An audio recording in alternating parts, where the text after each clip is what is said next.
kılıp okuyan namazlarımızda, Ramazan şerif ayında tutkan rozlarımıza, bilip koygan, bilmişe kadar kılıp koygan günahı, kabire günahı, sabara günahı, mılarımıza Allah Teala mağfiret kılsın. Ramazan şerif ayında uzvarın iftarlarımızda, bilgen hayır ihsan sadakalarımızda, bilgen fitir sadakalarımızda Allah Teala kabul kılsın. Niyette, tilekte bulunmasa niyetlerimize, tileklerimize Resulullah Azze ve Celle özet nasip kılsın.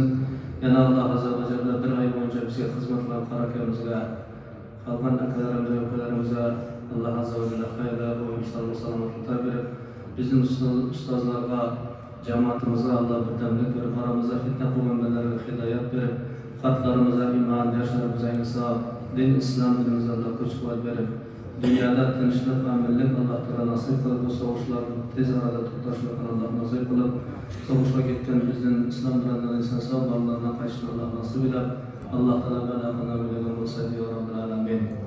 Keletki yıllarda mübarek bulunan Ramazan şeriflerini tağına karşılaştığımız Allah nasip edip, aramızdan vefat bulunan abiler ve baylarımızın cayları cümakta bulup, Allah'ın taraf kabullarına keyin, nurlu kabullarına kısanıdır ya Rabbil Alemin. Allahümme keffete ve ammet, Allahümme teqabbel ve verhamna bi berakatel Kur'an ve şerifne bi şerefat ve dekhilne cennete bi şefaat bi rahmetike ya Erhamer Rahim.